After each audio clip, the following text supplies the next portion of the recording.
ప్రభు అయిన యేసుక్రీస్తు నామమున బైబిల్ తరగతికి ఆసక్తి వచ్చిన నాతోటి ఆత్మీయ సహోదర సహోదరులందరూ కూడా క్రీస్తు నామమున మీకు అందరికీ కూడా వందనములు. మనము ఈరోజు అపోస్తలుల పౌలు ఫిలిప్పీయులకు రాసిన పత్రిక మనం తీసుకుందామండి. 13-14 వచనాలని మనము కొద్దిసేపు ఆలోచన చేద్దామండి. ఫిలిప్పీ పత్రిక 3వ అధ్యాయము 13-14 వచనాలు మనం గమనిస్తే ఇలాగుంది. అక్కడ, సహోదరులారా, నేను ఇదివరకే పట్టుకొని ఉన్నానని తలంచుకొనును, అయితే ఒకటి చేయుచున్నాను, వెనక ఉన్నవి మర్చి ముందున్న వాటి కొరకు వేగిరపడుచు క్రీస్తు యేసునందు దేవుని ఉన్నతమైన పిలుపునకు కలుగు బహుమానం పొందవలని గురి యొద్దకే పరిగెత్తుచున్నాను. అపోస్తలుడైన పౌలు ఈ 13-14 వచనాల్లో ఫిలిప్పీ స్థానిక సంఘానికి పత్రిక రాస్తున్నాడు. ఆయన రోమా చెరలో ఉంటూ ఈ పత్రిక రాస్తున్నాడని మనకందరికీ కూడా తెలుసు. రోమా చెరలో ఉంటూ రాసినటువంటి పత్రికలు ఎన్నిమా? 4 పత్రికలు కదా. ఎఫెసీ, ఫిలిప్పీ, కొలొస్సే, ఫిలెమోను పత్రికలు, 4 పత్రికలు పౌలు చెరలో నుండి రాశాడు కదా. అయితే ఈ పత్రికలో ఆయన ఏం తెలియజేస్తున్నాడంటే 13-14 వచనాల ప్రకారంగా, సహోదరులారా, నేను ఇదివరకే పట్టుకొని ఉన్నాను తలుచుకున్నాను, అయితే ఒకటి చేయుచున్నాను, వెనుక ఉన్నవి మరచి ముందున్న వాటి కొరకై వేగిరపడుచు. ఈయన ఆలోచన ఎలాగుంది అని మనం గమనించినట్లయితే, అపోస్తలుడైన పౌలు యొక్క ఆలోచన, ఆయన ఎన్నో లాభాలు పొందుకున్నటువంటి వ్యక్తి. ఎవరు? పౌలు. అంటే చాలా జ్ఞానవంతుడు, చాలా విద్యావంతుడు. ఆయన ఇజ్రాయెల్ యొక్క గోత్రములలో చూసినట్లయితే చాలా లాభాలు పొందుకున్నటువంటి ఒక వ్యక్తి. అలాంటి ఒక గొప్ప వ్యక్తి క్రీస్తు యేసు చేత పట్టబడిన వాడుగా ఇప్పుడు ఆయన యొక్క ఆలోచన ఎలాగుందని తెలియజేస్తున్నానంటే, వెనుక ఉన్నవి మరచి ముందున్న వాటి కొరకు వేగిరపడుతున్నాను అన్నాడు. అంటే ఇదివరకు నేనేమేమైతే పొందుకున్నానో వాటన్నిటిని నేనేం చేస్తున్నానంటే నష్టముగా ఎంచుకుంటున్నాను. ముందు నాకు దేవుడు ఏమైతే ఇవ్వబోతున్నాడో క్రీస్తునందు ఆ బహుమానాన్ని పొందడానికి నేను గురి యొద్దకే వెళుతున్నాను అనేటువంటి మాట తెలియజేస్తాడు. ఇది మొదటి శతాబ్దంలో ఈ క్రైస్తవులకి, ఫిలిప్పీ పట్టణానికి రోమా చెర నుండి రాసేటువంటి పౌలు ఈరోజు ఆయన లేడు, ఆ పొందుకున్నటువంటి ఆ క్రైస్తవులు లేరు. అయితే ఆయన అపోస్తలుడిగా మనకి ఆయన యొక్క పత్రిక ఈరోజు మనతో ఉంది కాబట్టి ఆయన యొక్క ఆలోచనే వారు ఎలాగ పొందుకోవాలని కోరుకున్నాడో అలాగనే మనం కూడా ఈరోజు ఆయన యొక్క ఆలోచన ఏం చేయాలంటే పొందుకోవాలా. ఏం ఆయన యొక్క ఆలోచన మనకు కనబడుతుందంటే, ఏవేవి లాభకరంగా ఇంతవరకు ఆయన పొందుకున్నాడో వాటన్నిటిని ఇప్పటికీ ఏం చేస్తున్నాడంటే వాటన్నిటిని నష్టముగా ఎంచుకొని ఏదైతే దేవుడు క్రీస్తునందు ఇవ్వబోతున్నాడు ఆ బహుమానము, ఆ ముందు రాబోయేటువంటి ఆ బహుమానాల కొరకు ఏం చేస్తున్నాడంటే వేగిరపడుచు పరిగెడుతూ ఉన్నాడు. ప్రియమైన సహోదర సహోదరులారా, మన యొక్క జీవితం యొక్క విషయంలో కూడా ఇదే ఆలోచన కలిగి ఉండాల్సిన అవసరం ఉంది. క్రీస్తునందు లేనప్పుడు, క్రీస్తునందు వచ్చిన తర్వాత. క్రీస్తునందు లేనప్పుడు మన ఆలోచన, మన తలంపు, మన ఉద్దేశము, మన హృదయం కోరుకున్న ప్రకారంగా మనం ఏం చేస్తామంటే జీవించాము. క్రీస్తులోనికి వచ్చిన తర్వాత అదే ఆలోచన, అదే తలంపు, అదే ఒక ఉద్దేశం కలిగిన వారుగా ఉన్నట్లయితే ముందు దేవుడు ఇవ్వబోయేటువంటి ఆ బహుమానాన్ని మనం ఏం చేయలేమంటే పొందుకోలేము. దేవుని యొక్క గ్రంథం తెలియజేస్తూ ఉంది. పౌలు తెలియజేస్తున్నాడు, నేను వేగిరపడుచు ముందు దేవుడు ఏమైతే ఇవ్వబోతాడో, రాబోయే రోజుల్లో ఏమైతే ఇవ్వబోతాడో దానిని పొందుకోవడానికి నేను ఏం చేస్తున్నానంటే వేగిరపడుచు పరిగెడుతూ ఉన్నాను అనేటువంటి మాట తెలియజేస్తాడు. ముందు మనం ఉన్నవారము అంటే మన యొక్క స్థితే వేరు. ఎఫెసీయులకు రాసిన పత్రిక మనం ఒకసారి తీసుకున్నట్లయితే ఇది ఎఫెసీ పట్టణం యొక్క క్రైస్తవుల యొక్క విషయంలోనే కాదు, మన యొక్క విషయంలో కూడా అలాంటి యొక్క మనస్తత్వం కలిగినటువంటి వారమే. ఎఫెసీ పత్రిక 2వ అధ్యాయం మనం తీసుకున్నట్లయితే 2వ వచనం మనం చదివితే, మీరు వాటిని చేయొచ్చు. అంటే ఈ క్రైస్తవులు, మనం కూడా అంతే, వారే కాదు మనం కూడా, మీరు వాటిని చేయొచ్చు, వాయుమండల సంబంధమైన అధిపతిని అనగా అవిధేయులైన వారిని ఇప్పుడు ప్రేరేపించే శక్తికి అధిపతిని అనుసరించి ఈ ప్రపంచ ధర్మం చొప్పున మునుపు నడుచుకుంటారు. మునుపు ఎలాగ నడుచుకున్నామండి? పౌలు ఎలాగ నడుచుకున్నాడండి? మునుపు మునిపేలాగా పౌలు నడుచుకున్నాడు అంటే దేవుని యొక్క సత్యానికి విరుద్ధంగా నడుచుకున్నాడు. ఇది నేను నమ్మినదే సత్యము, నేను నమ్మినదే నిజము, నేను వెంబడించేదే విశ్వాసం అనేటువంటి ఉద్దేశం కలిగిన వాడుగా ఆయన జీవించినాడు. అవునా? ఇప్పుడు ఆయన ఏమంటున్నాడు, ఆయనకి ఏదైతే లాభకరంగా ఉన్నవో వాటిని అన్నిటి ఏం చేస్తున్నాడంటే నష్టముగా ఎంచుకుంటున్నాడు. ఇప్పుడు మన యొక్క విషయంలో కూడా మనం ఎలాంటి దానికి లోబడిన వారుగా ఉంటుంది? 2వ వచనం ప్రకారంగా మీరు వాటిని చేయొచ్చు అంటే ఏమేమి? అపరాధములు, పాపాలు.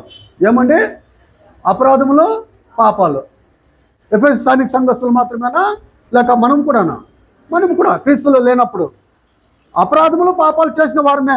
మీరును వాటిని చేయొచ్చు. వాయుమండల సంబంధమైన అధిపతిని, ఎవరిని? అపవాది. అవునా? ఈ యుగ సంబంధమైన దేవత, లేకపోతే ఈ లోకాధికారి. ఏం చేసిన వారుగామో అనగా అవిధేయులైన వారిని ఇప్పుడు ప్రేరేపించే శక్తికి అధిపతిని అనుసరించి ఈ ప్రపంచ ధర్మం చొప్పున మునుపు నడుచుకుంటారు. మునుపు ఇప్పుడు క్రీస్తులో లేనప్పుడు, క్రీస్తునందు చేరిన తర్వాత. క్రీస్తులో లేనప్పుడు ఎలాంటి యొక్క ఆలోచన?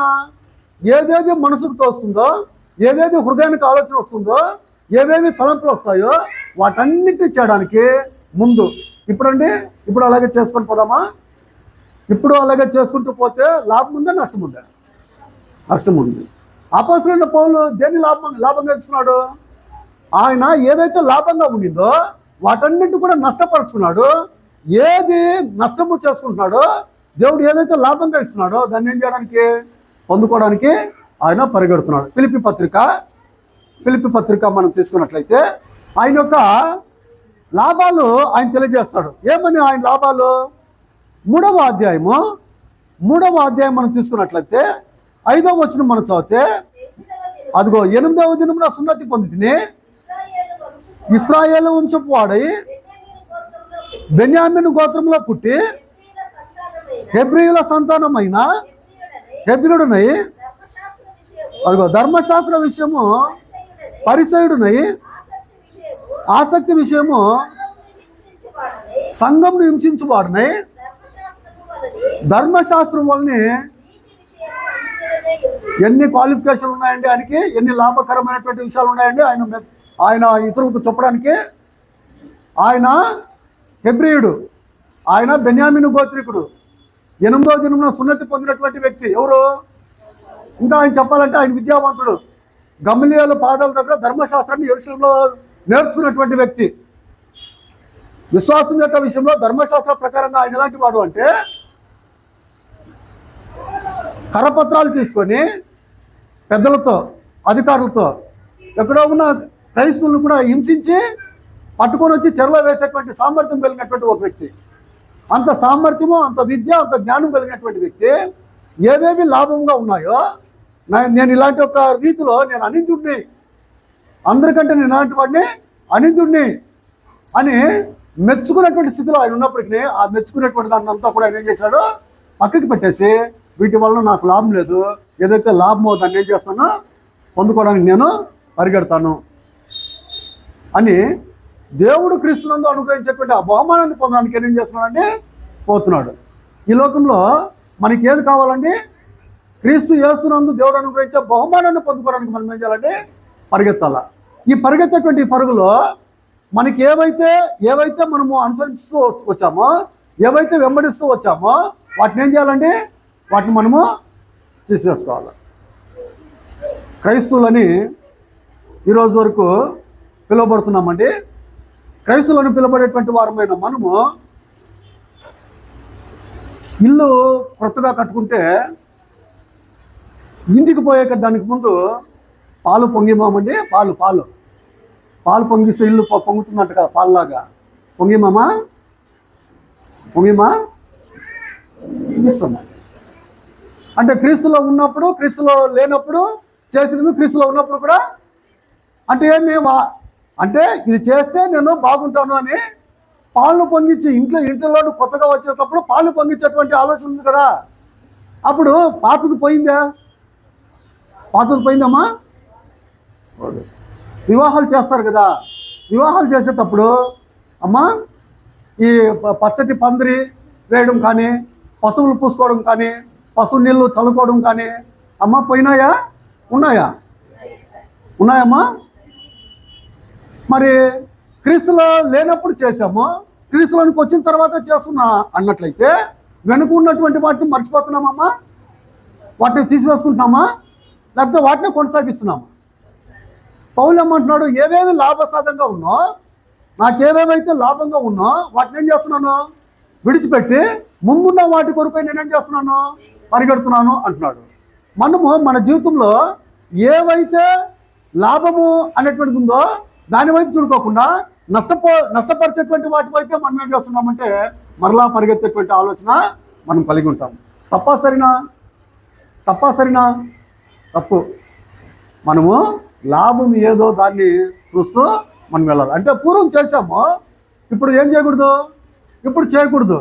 ముందు పరిగెత్తు దేవుడు అనుగ్రహించేటువంటి క్రీస్తు చేస్తున్నంత బహుమానం దాన్ని పొందుకోవడానికి మనం ఏం చేయాలా, పోవాలా. పేతురు పత్రిక మనం తీసుకున్నట్లయితే మొదటి పేతురు పత్రిక 1వ అధ్యాయము, పేతురు రాసిన మొదటి పత్రిక 1వ అధ్యాయం మనం తీసుకున్నట్లయితే 14-16 వచనాలు కంబైన్డ్గా ఉన్నాయి. నేను పరిశుద్ధుడై ఉన్నాను కనుక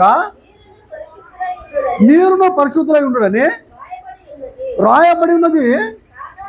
కాగా మీరు అదిగో విధేయులకు పిల్లలై, అదిగో ఆ మాటను గమనించండి, మీ పూర్వపు అజ్ఞాన దశలో మీకుండిన ఆశలను అనుసరించి ప్రవర్తింపక. మీ పూర్వపు అజ్ఞాన దశలో మీకుండిన ఆశలను అనుసరించి ప్రవర్తించవద్దు. అమ్మా, చిన్న వాటిని కూడా ఏం చేయలేదంటే మనము వదులుకోలేక ఉండేటువంటి పరిస్థితులు చూస్తూ ఉంటాం. అవునా?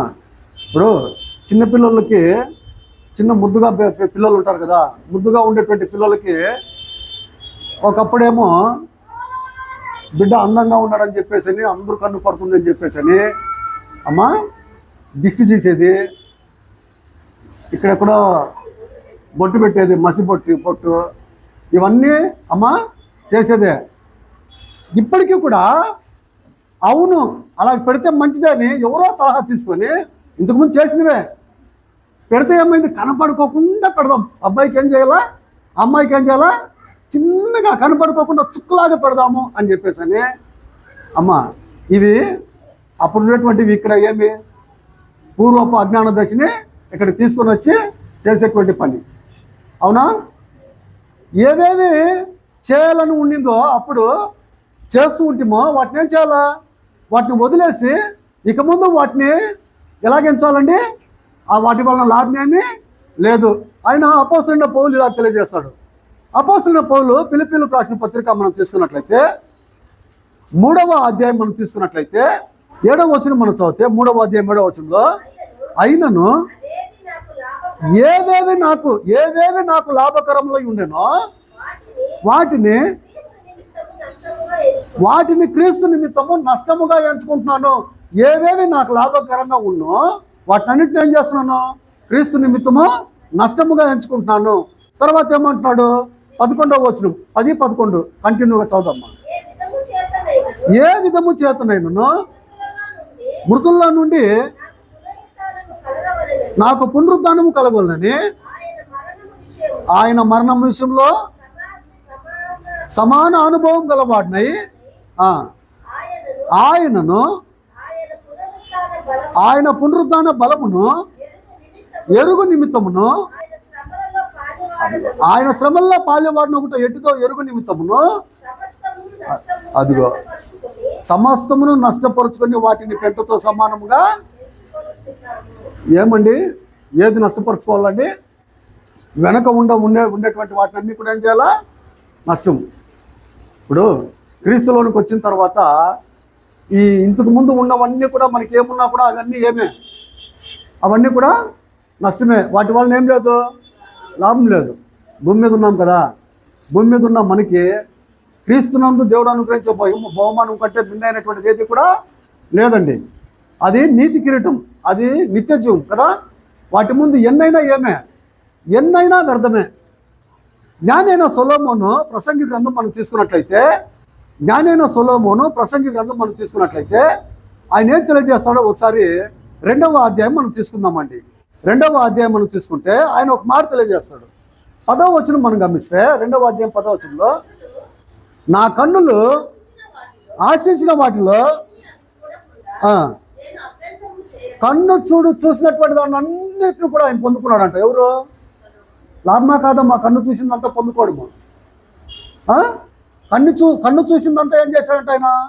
నా కన్ను ఏదైతే చూస్తూ ఉండిందో దాన్ని అంతా నేనేం చేసినాను? పొందుకున్నాను అన్నాడు. తర్వాత నా హృదయము నా పనులు అన్నింటిలో నేను సంతోషించాను అన్నాడు.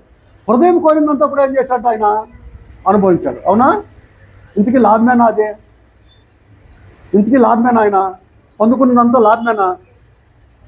కన్ను చూసింది, హృదయం కోరిందంతా కూడా చేశాడు కదా, అది లాభమేనా? ఆయన ఏమంటున్నాడో తెలుసా? ఆయన ఏమంటున్నాడంటే, ఏది లాభమో అనుకున్నానో 11వ వచనం లాస్ట్ లైన్లో, సూర్య క్రింద లాభకరమైనది ఏది లేనట్టు నాకు కనబడను అంటాడు. అన్నీ కూడా ఏమే? అన్నీ కూడా వ్యర్థమే అంటాడు. అప్పుడు ఈ లోకంలో క్రీస్తులో లేనప్పుడు ఏదైనా మనకు లాభమే. నీ ఆలోచన ప్రకారంగా, నీ ఉద్దేశం ప్రకారంగా, నీ తలంపుల ప్రకారంగా నువ్వు చేసేటువంటివన్నీ కూడా నీకు లాభమే. అయితే క్రీస్తులోనికి వచ్చిన తర్వాత నువ్వేం చేయాలా? లాభం ఏది లాభము? క్రీస్తు యేసునందు దేవుడు ఏమిస్తున్నాడండి? ఏమిస్తున్నాడు? ఉన్నతమైన బహుమానాన్ని ఇస్తున్నాడు. దాన్ని పొందుకోవడానికి వెనక ఉన్న వాటిని ఏం చేయాలా? ఫిలిప్పీ పత్రిక, లక్ష్య పెట్టద్దు. వెనక ఉండేటువంటి వాటిని, అంటే లాభదాయకమైనటువంటి వాటిని ఏం చేయొద్దు? లక్ష్య పెట్టద్దు. వాటిని నువ్వు గమనించొద్దు. ఒకవేళ వాటిని గమనించినట్లయితే దానివల్ల నీకేమి లాభమో లేదు. ఇప్పుడు సున్నతి పొందుకున్నాడు, ఇప్పుడు సున్నతి పొందండి అని చెప్తున్నాడా క్రైస్తవులకి? చెప్పలేదు కదా. దానివల్ల లాభం ఏమీ లేదు. ఎందుకు అలాగా? ధర్మశాస్త్ర ప్రకారంగా ఆచారాలు పద్ధతులు చేశాడు, సాంప్రదాయాన్ని నడిపించాడు. ఇప్పుడు చేయమని కోరుతున్నాడా? తాను చేయమని చెప్తున్నాడా?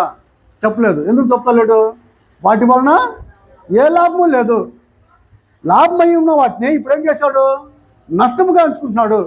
అంటే మన జీవితంలో కూడా ఏవి లాభము అని మనం గమనించినట్లయితే ఏవి కూడా లాభం లేదండి.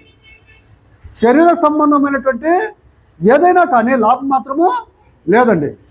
లాభం ఏదంటే దేవుడు క్రీస్తునందు అనుగ్రహించే బహుమానమే. దాని నిమిత్తం ఏం చేయాలి మనము? దాని నిమిత్తము పరిగెత్తాలండి. ఆ బహుమానాన్ని పొందుకోవడానికి మనం ఏం చేయాలంటే పరిగెత్తాల.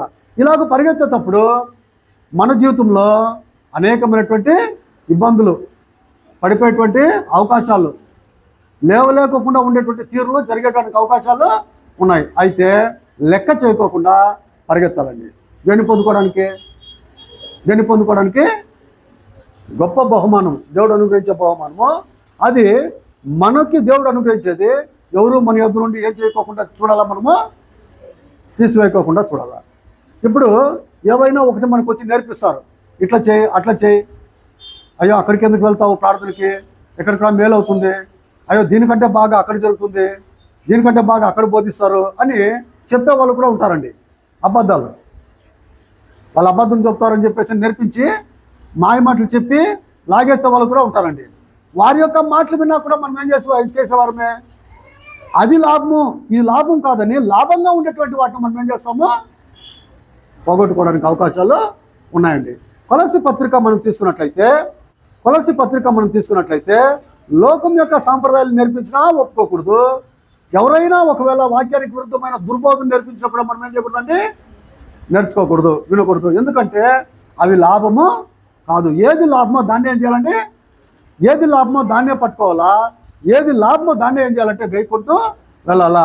కొలసి పత్రిక 2వ అధ్యాయం మనం తీసుకున్నట్లయితే 20వ వచనం మనం చదివితే 20వ వచనం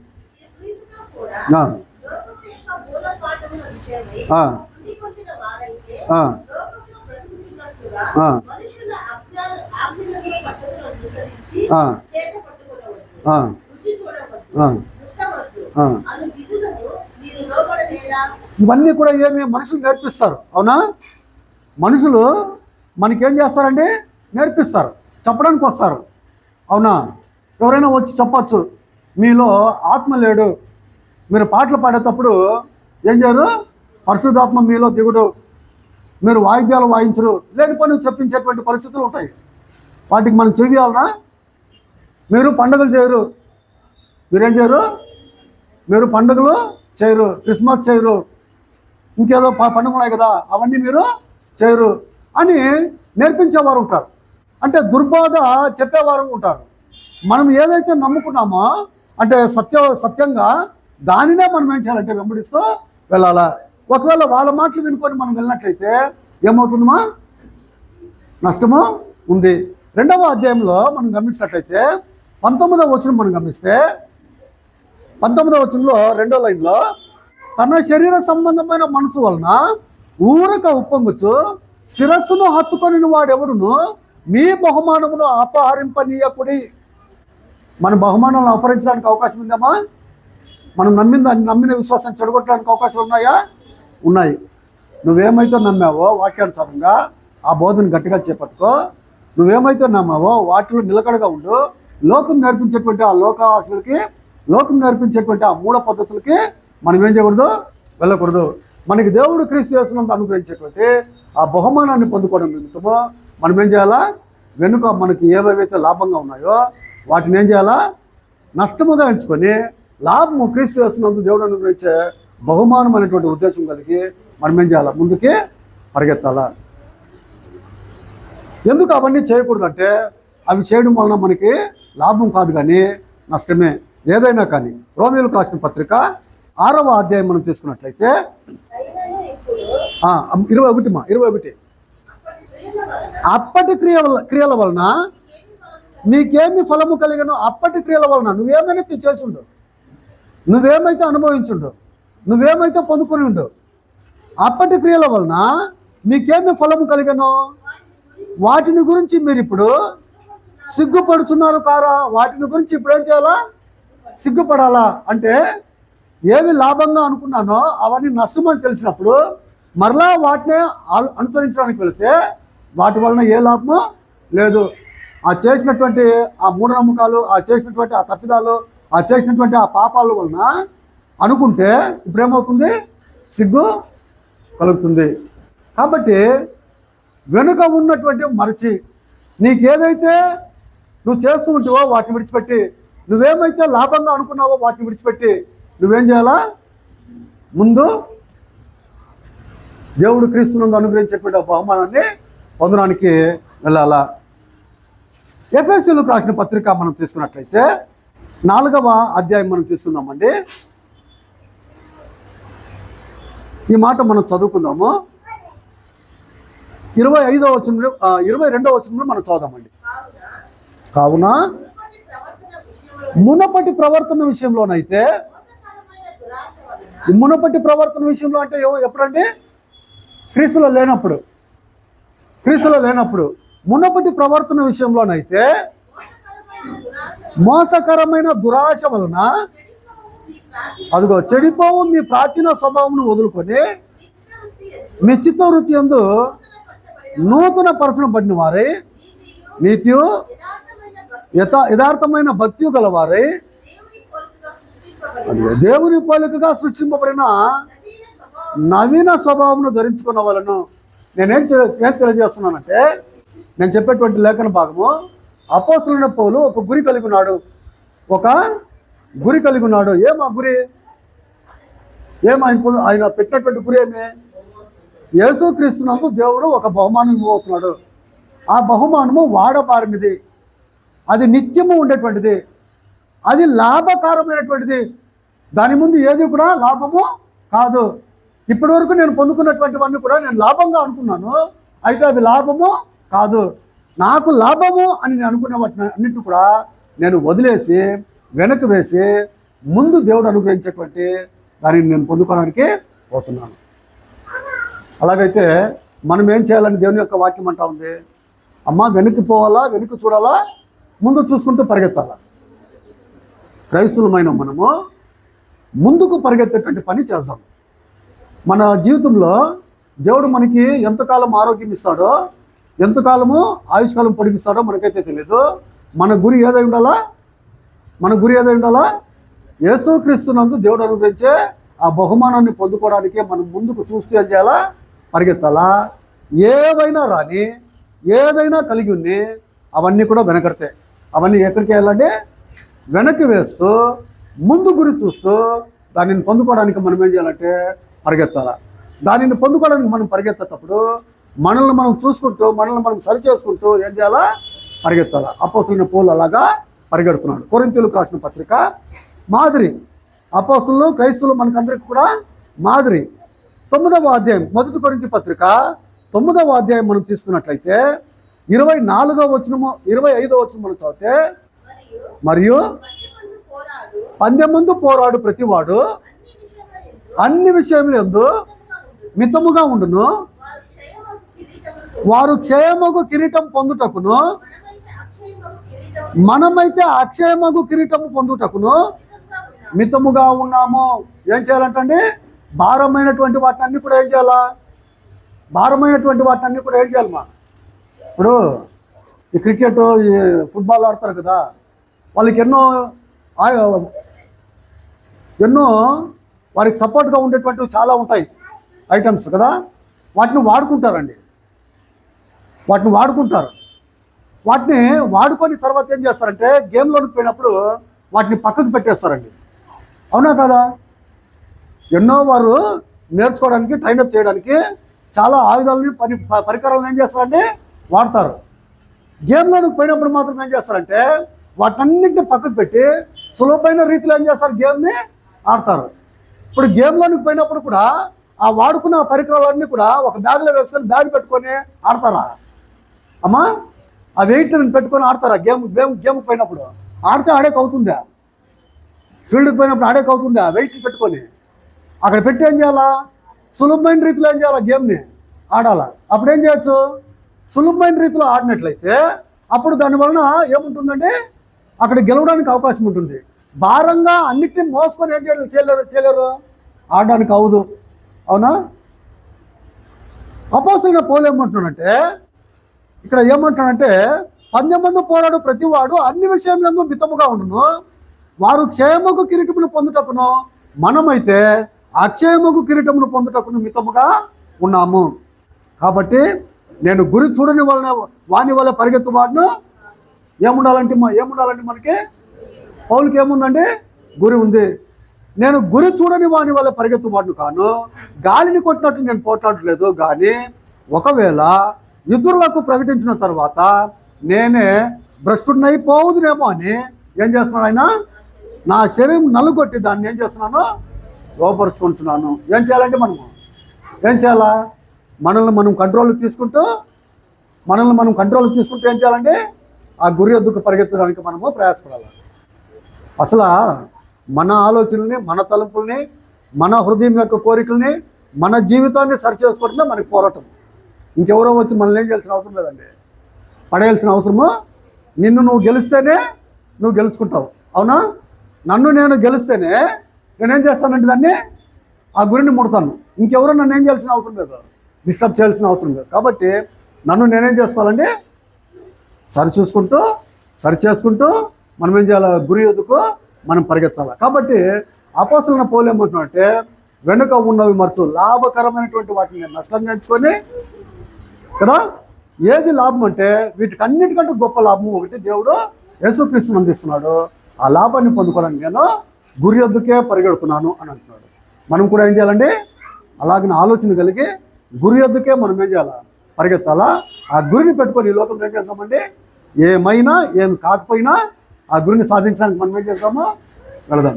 అలాంటి ఒక విశ్వాసము, అలాంటి ఒక దృఢ నమ్మకం మనం పెట్టుకొని సరేనా? ఓపికతో వాక్యాన్ని మీకు అందరికీ కూడా ప్రభువైన యేసుక్రీస్తు నామమున అందరికీ వందనాలు తెలియజేసుకుంటాను.